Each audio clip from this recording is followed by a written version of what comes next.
Welcome back, Troglodytes, to your daily dose of guitar information, the Trogly's Guitar Show.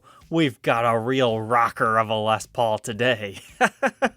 This is kind of going to blow your mind. This thing is advertised as a Gibson Les Paul Gold Top with vintage tuners 2012 through 2013.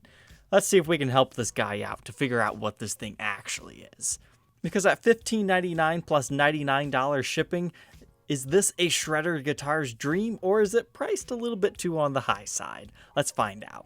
Okay, so first off, it appears we have some sort of a satin finish on the top. We have two humbuckers with blank black covers. You might think, are those EMG pickups? More on that in a second here. But you have independent volume and tone controls for each pickup. Some sort of a Floyd Rose system on here. And your regular three-way toggle switch. But what's going on here? Is that some sort of a strange decal that this guy's applied to it? Or like some extra racing stripe paints to make this thing go fast? Well, my friends, oof. That's all I've got to say to that. Somebody has actually sanded the entire edge of this instrument, just to kind of make it more comfortable while you're playing. You know how Stratocasters have like that little armrest? And other guitars have various comforts on the sides that Les Pauls generally do not have? Well, somebody just took care of that issue. So what you're seeing here is the exposed maple top and then the rest of the mahogany body.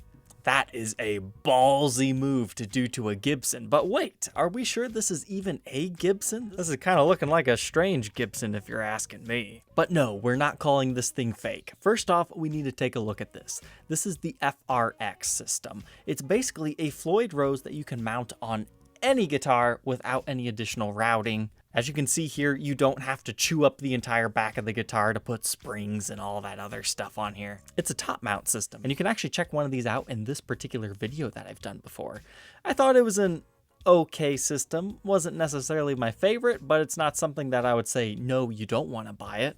But these things, I think they're roughly around like $250 to $300 brand new. So that's a decent piece of kit right there. But you might be saying, hey, don't you need a locking nut for a Floyd Rose system? Yes, you do. But you install it in place of the original truss rod cover. It just magically works. I think you have to drill 2 screw holes, but that's the only modifications that you have to do to the instrument. Now you might be saying, hey, Trogly, I thought you said this was a real Gibson. What's going on up here? Okay, so in the early 2010s, around like 2013, 2014, if I'm remembering correctly, there was the LPJ and the SGJ. They were essentially really bare bones, stripped down. They would come stock with these black covered pickups. I believe they're like the 490 series. And they were just bare bones rocker guitars. They were meant to do exactly this.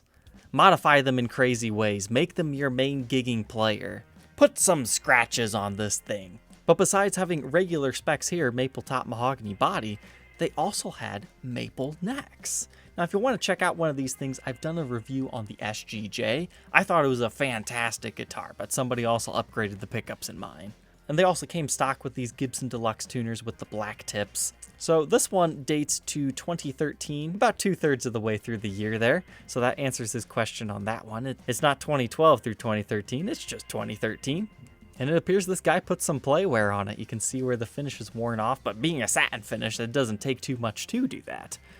So really, all this guy's done to modify it is shave the edge and add one of the FRX systems. Now, I already told you those things are worth, roughly $300. He's added a hard shell case. I think this style's about $150 new. So even being generous, that's a $450 upgrade here. Okay, and double checking my work, it looks like on StewMac you can get it for $260 brand new, and we'll throw on paying somebody $60 additional to professionally install it to give this guy the benefit of the doubt, and we'll give him $150 on the case. So he's paid at least $470 into this. Now, technically, shaving the side of your Les Paul like that, terrible idea if you ever think you're gonna sell it, but fantastic idea if you want to play it. Let's say he paid a guy to professionally do that for $100. And we're not even going to say that it devalued the guitar at all. We can go to Reverb and see how much we can buy one of these for today. It looks like Desert Burst, they're starting at 800 used, we get 624. But where's our gold tops? There's a gold top. This guy wants 950 bucks. Man, some of these people are really proud of their LPJs. Generally speaking, these are like $500 to $800 guitars. Sometimes you can get a little bit more if you have a case on them and you haven't heavily modified them. But to be fair to them, the gold ones, they don't quite show up as often. I mean, you can see all these other different colors that are available right now, but there's only one gold top right now. So let's say we have to pay this crazy price for this guitar. $950 plus $105. $950, $105, we get to $1,625. So I think that's how this guy has made his price. And I think his shop name says it all. Fiance says, sell it all. So he's priced this at how much he probably has into this guitar. He wants to recoup his funds. Now, if somebody were to pay me a private help session and ask how much this guitar is worth, as a player, I would probably put a rough estimate of $800 to $1,000. And that's with the Floyd Rose system, selling that separately. I really don't think this hurts the value as much as it would like if you did it on a Les Paul Standard or a Les Paul Custom. I mean, these things were kind of cheap guitars to begin with anyways. I think when they were blown out, you could get them for like $400. And I think for the right person, this might be the best guitar ever. But if you're interested in this, I'll leave a link in the description. He is open to offers, so maybe you can talk him down to something that you're comfortable playing. But with a title like this, Fiance says sell it all. Let's see what else this guy's selling. He did it not once, but twice. This one's a 2016 HP Studio. Essentially, it's the same guitar with maybe slightly different pickups in here, but he put the FRX system on here. Wasn't ballsy enough to sand through the nice glossy finish on this one. There's a reason why he sacrificed his LPJ. But this is just an overall much nicer guitar. As far as how it's been finished, a little bit more attention to detail. I mean, it's still some sort of a Les Paul Studio. It's not going to have all the fancy attributes like binding on the body. But back here, you can see he's done some sort of shielding work with our electronics. We get some sort of a satin finish, but take a look at this. The HP Studios get that nice comfort heel carve. So even though we don't have the comfort cut on the front on this particular one, you can play your solo and lead work stuff. So maybe this was his solo guitar and the other one was more so rhythm or just general comfiness. Maybe that was his gigging guitar because he didn't want to bring the more expensive one out. I don't know. All I've got to say is the finish on the back of this looks rather poor for a Gibson product. It's probably just the lighting angles though. But he wants $1,775 plus $99 shipping on this one if you're interested.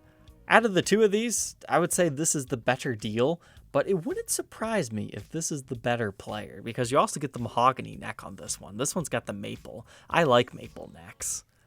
Other than that, he's got kind of an interesting looking Ibanez here. Nothing that I'm really particularly interested in. We get Epiphone Black, but this nitrous blue is kind of cool. There was a nitrous series that Gibson did in the early 2010s, like 2012. You get factory coil splits, despite them calling them taps. And you got these really exotic nitrous finishes, as they call them. They get a little bit of metal flake in them. Now, as far as blue goes, it's kind of cool. It's a cool color. But out of this series, I really like the green ones. But you can also find like a burnt rust orange, as well as a radiant red. Looks like the official colors were Cosmic Cobalt, Electric Lime, Orange Glow, Vibrant Red. So if you're looking for a Les Paul Studio that has, a little bit more special finish than all the rest, you can check out the Nitrous series. Generally, I see people list them anywhere between like $900 to $1,500 or so. So all things considered, his price is not too bad on this one. But the other thing I saw this guy selling was an M3 hardshell case. If you don't need an M3 hardshell case, you probably don't think this is a big deal. But if you just happen to need one, this is like a holy grail listing. M3 cases, they don't show up too often, and they're never available when you actually need one. But if you need to learn about the Gibson M3, you can check out this video. They are the best Gibson Super Strat that was ever made. Gibson did a bunch of weird, freaky stuff in the late 80s, but they finally nailed it with the M3 series. It's kind of funny that we talked about the Studio Nitrous series because essentially the reissue ones were born around that exact same time, and they practically use the same colors as that series. See? Orange, blue, green. They just repurposed it. The only question left, would you rock the LPJ or not? Leave your answer down in the comment section below. Don't forget to like, comment, and subscribe, and we will see you tomorrow on the next episode. Take care.